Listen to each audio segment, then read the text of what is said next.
Hello dear students, welcome in this video. और हम आपके लिए लेकर आए chapter number 2 and chapter name is वर्ण।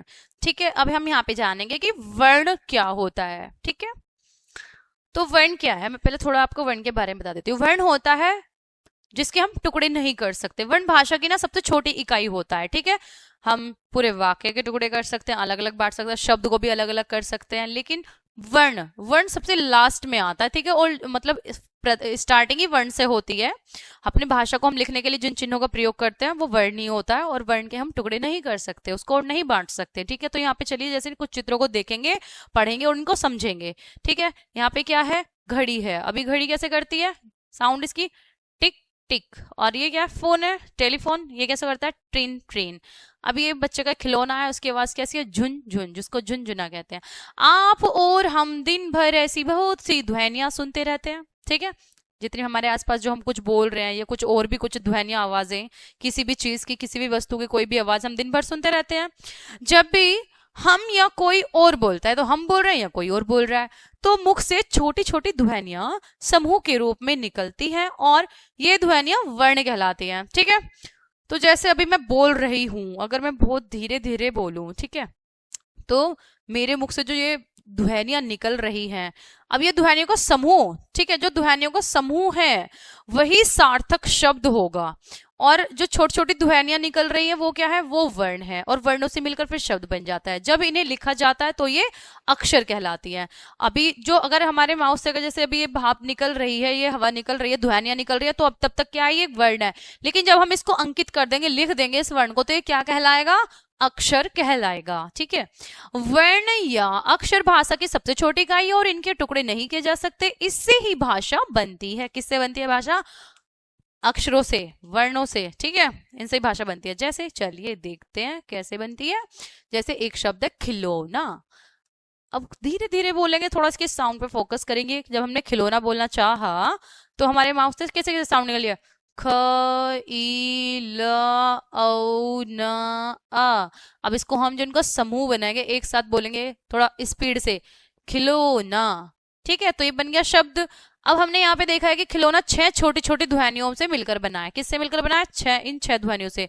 ये ध्वनियां ही है, वर्ण, ठीक है, अक्षर, इनसे मिलकर बनाया है, और यही वर्ण या अक्षर कहलाते हैं। ठीक है, तो जिस ध्वनि के आगे मतलब और टुकड़े किए ही नहीं जा सकते, जिस ध्वनि के और टुकड़े न किए जा सके उसे ही वर्ण या अक्षर कहते हैं। अभी हम यहाँ पर देखेंगे वर्णों के प्रकार। अब वर्ण भी कोई एक प्रकार के नहीं होता, कुछ स्वर होते हैं, कुछ व्यंजन होते हैं। देखेंगे तो वर्णों के 2 प्रकार होते हैं। जो वर्णमाला होती है 2 भागों में बटी होती है, एक तो स्वर और एक व्यंजन। स्वर क्या होते हैं, स्वर को उच्चारण बिना किसी दूसरे वर्ण की सहायता से किया जा सकता है। हिंदी भाषा में 11 स्वर होते हैं। तो जो स्वर होते हैं ना, उनको किसी अन्य व्यंजन की वर्ण की बोलने के लिए आवश्यकता नहीं होती। उनका जो उच्चारण होता है स्वतंत्र रूप से होता है। किसका, स्वरों का। ठीक है, ए आ ई सॉरी, ए आ ई उ ऊ री ए आई ओ औ। ठीक है, अब इसमें जो अंग आहा होते हैं ना, वो स्वर नहीं है, वो आगे आएंगे, अयोग वा होते हैं। ठीक है, चलिए व्यंजन देखते हैं। व्यंजन क्या है, तो स्वर तो 11 हो गए। व्यंजन है, व्यंजनों को उच्चारण के लिए स्वरों की सहायता लेनी पड़ती है। ठीक है, और हिंदी में 33 व्यंजन होते हैं, 33। तो 25 होते हैं इसमें स्पर्श व्यंजन, जैसे क ख का वर्ग, ठीक है, का वर्ग, चा वर्ग, टा वर्ग, ता वर्ग और पा वर्ग का। ठीक है, यार अलवंतस्थ होते हैं, श श स हा, ये क्या है, ये ऊष्म है। ठीक है, तो ये 33 ये व्यंजन हो गए। अभी ये हाफ है, सभी इनमें हलंत लगा हुआ है, तो इसका मतलब है ये हाफ है। ठीक है, अगर हम इसे पूर्ण बनाएंगे, जैसे तय है, तो हमें तय के साथ ए स्वर लेना पड़ेगा, तब ये हलंत यहाँ पर क्या हो जाएगा, रिमूव हो जाएगा। ठीक है, अब ये पूर्ण हो गया तय। अभी ये हाफ है, जिनमें हलंत लगा रहता है, इसका मतलब ये वो अक्षर आधा है। ठीक है, चलिए स्वर के बिना व्यंजनों में क्या लगता है, हलंत लगाकर लिखे जाते हैं। स्वर में अगर हम कोई व्यंजन लिख रहे हैं, ठीक है, अगर उसमें हमने ए स्वर नहीं लगाया, ठीक है, तो उसमें हम हलंत लगाएंगे। का खा ग घ आदि सभी व्यंजनों में ए स्वर लगा होता है।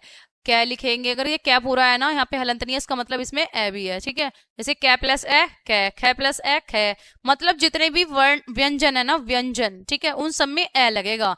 कै के आफ्टर भी, खे के आफ्टर भी, गे के आफ्टर चे, च वर्ग में भी, ठीक है, टवर्ग में भी, तवर्ग में भी, पवर्ग में भी, इनमें समय क्या लगता है, सभी में ए स्वर लगता है। ए की अपनी कोई मात्रा तो नहीं होती है, लेकिन वो सभी व्यंजनों के साथ में लगता है। अब देखेंगे हम वर्णमाला।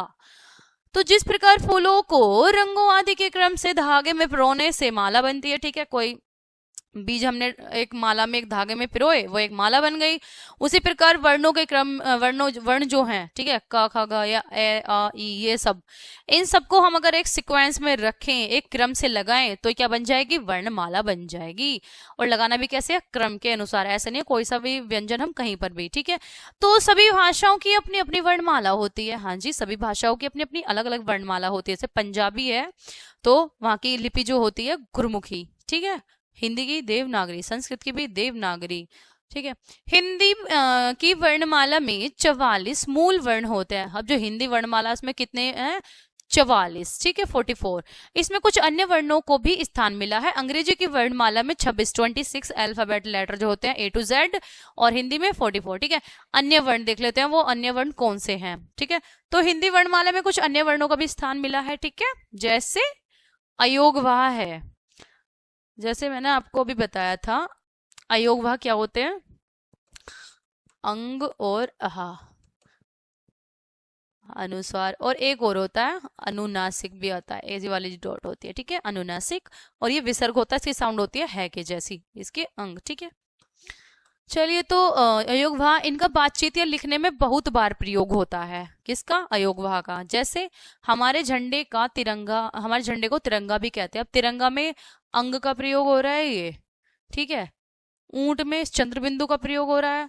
प्रातः काल में इस विसर्ग का प्रयोग हो रहा है, जब हम अहा खाली बोलते हैं, जिसको ए के आफ्टर जो 2 डॉट होती है, ठीक है, तो इनमें प्रयोग हो रहा है। ऐसे तिरंगा शब्द में क्या बिंदु लगा है, अनुस्वार लगा है, ठीक है, ये अनुस्वार कहलाता है। ऊंट में जो ये चंद्रबिंदु लगा है, ये चंद्रबिंदु कहलाता है, और अनुनासिक कहलाता है, ठीक है। ये जो अंग की बिंदी होती है ये अनुस्वार है, और जो चंद्र बिंदु है वो क्या है, वो अनुनासिक है। प्रातः काल में जो विसर्ग आया है ये बिंदु, इसको हम विसर्ग कहते हैं। अनुस्वार, अनुनासिक और विसर्ग, ये तीनों क्या हैं, ये तीनों अयोगवाह हैं। तीनों मिलकर क्या कहलाते हैं, अयोगवाह, ठीक है। अब ये न तो स्वर है और ना ही क्या है, ना ही ये व्यंजन है। संयुक्त व्यंजन क्या होते हैं देखेंगे। तो संयुक्त व्यंजन होते हैं जो दो आपस में संयुक्त हो, एक दूसरे से जुड़े हुए हो। दो व्यंजनों से बने ऐसे शब्द जिनकी मूल पहचान बिल्कुल समाप्त हो जाती है, मूल पहचान, ठीक है।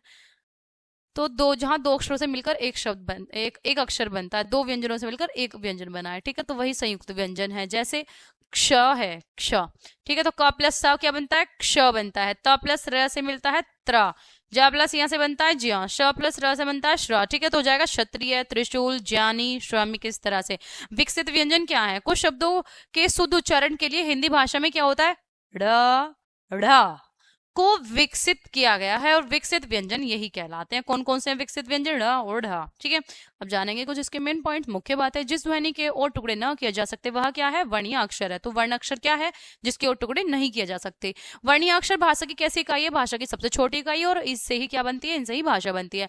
वर्ण दो प्रकार के होते हैं, स्वर और व्यंजन, ठीक है। और स्वरों को बोलने में किसी भी दूसरे वर्ण की सहायता लेनी नहीं पड़ती है, ठीक है, जबकि व्यंजनों को बोलने के लिए दूसरे वर्णों की मतलब स्वरों की सहायता लेनी पड़ती है। अंग, अंग तथा अहा अयोगवाह कहलाते हैं। ये तीनों क्या थे, अयोगवाह। अब दो व्यंजनों से मिलकर बने ऐसे शब्द, दो व्यंजनों से मिलकर बने ऐसे शब्द जिनकी मूल पहचान समाप्त हो जाती है, ठीक है। जैसे का था, का पहले अपना कोई मूल है, ठीक है, का है, और श का भी है, ठीक है, लेकिन जब हमने क प्लस श किया तो क्या बन गया, क्ष बन गया। उसका जो मूल रूप था काशा का वो चला गया, नया रूप आ गया क्या, क्षत्रिय वाला श। ये कुछ शब्दों के शुद्ध उच्चारण के लिए काम आते हैं, ठीक है। ये क्या, ड़ और ढा, ये विकसित व्यंजन है, और ये कुछ शब्दों के शुद्ध उच्चारण के लिए काम आते हैं, ठीक है। तो ये चैप्टर हो जाता है आपका यहीं पर कंप्लीट। मिलते हैं नेक्स्ट वीडियो में, तब तक के लिए बाय बाय।